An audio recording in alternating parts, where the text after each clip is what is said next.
Nakon donošenja zakona o životnom partnerstvu, dosad su podnesena 2 zahtjeva o partnerskoj skrbi. Jedan od ta 2 zahtjeva riješen je pozitivno.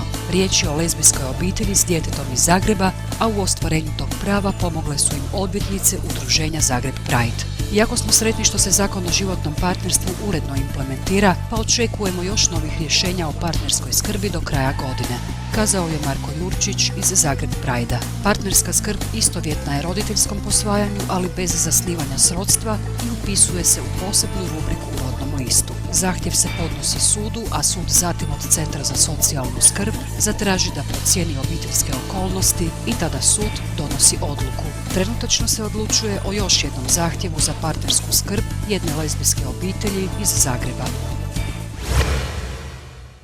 Nakon što je Osječki županijski sud nedavno pravomoćno utvrdio da je udruga Zagreb Pride tekstom "Izbori za homofoba i homofrenda 2013. godine" povrijedila dostojanstvo, čast i ugled novinarke Karoline Vidović Krišto, Zagreb Pride i Hrvatsko novinarsko društvo održalo je konferenciju za medije. Pravo na slobodu izražavanja jamči nam Ustav, a misija Zagreb Pride je javno ukazivanje na homofobiju, pa nam je osnovna dužnost da reagiramo svaki put kad primijetimo da netko postupa homofobno, rekao je Marko Jurčić. Odvjetnica Vesna Alaburić kazala je da zagovornici konzervativne i liberalne opcije imaju pravo izraziti svoje mišljenje, ali i naglasila da se izražavanje bilo kakve netrpeljivosti prema LGBT osobama, utemeljeno na predrasudama, smatra homofobijom koja je u potpunosti izjednačena s rasizmom i antisemitizmom. Sandra Benčić iz Centra za mirovne studije smatra da je osnovni cilj tužbi protiv aktivista koji se bore za ravnopravnost stvoriti relativizaciju teza i vrijednosti, gdje je podjednako vrijedno, odnosno legitimno boriti se za ravnopravnost nekih društvenih skupina, kao što je legitimno boriti se protiv ravnopravnosti. Predsjednik Hrvatskog novinarskog društva Saša Leković kazao je da im je ta tema zanimljiva jer je novinarska organizacija nedavno pokrenula projekt Centar za zaštitu slobode izražavanja. 15. srpnja navršeno je godinu dana od izglasavanja zakona o životnom partnerstvu u Hrvatskom saboru. Podsjetimo, zastupnice i zastupnici su s 89 glasova za i 16 protiv prihvatili taj zakon. Prvo životno partnerstvo sklopila su 5. rujna prošle godine dvojica muškaraca u Zagrebu. Danas brojimo 80 sklopljenih životnih partnerstava, 45 muških i 35 ženskih parova. Najviše, točnije 51 životno partnerstvo, sklopljeno je u Zagrebu, a najavljeno je još njih 8. Riječ je o 4 muška i 4 ženska para. Zasad je zabilježen i jedan razvod.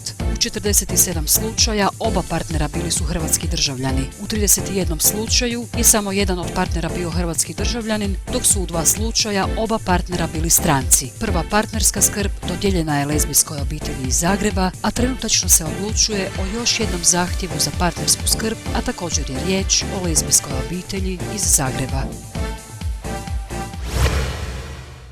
Luc Carbonat je prvi francuski parlamentarni zastupnik koji se vjenčao sa svojim partnerom Stefanom Expositom, koji je pak šef ureda državne tajnice za ženska prava Pascal Boistard. Među uzvanicima je bio i francuski premijer Manuel Valls, koji je okupljenima rekao kako je to vjenčanje dašak slobode i tolerancije. Carbonat je izjavio kako je želio javno vjenčanje jer je htio privući pozornost na činjenicu da je gej. Razlog tome je, kako je sam ispričao za francuski portal Les Inrocks, strah koji je primijetio kod drugih parova. Jako me iznenadilo što neki misle da će im pravo na sklapanje braka biti ukinuto. Zato je vjenčanje jednog parlamentarca s partnerom koji je sudjelovao u razvoju zakona o bračnoj jednakosti ujedno i signal da je to pravo neopozivo.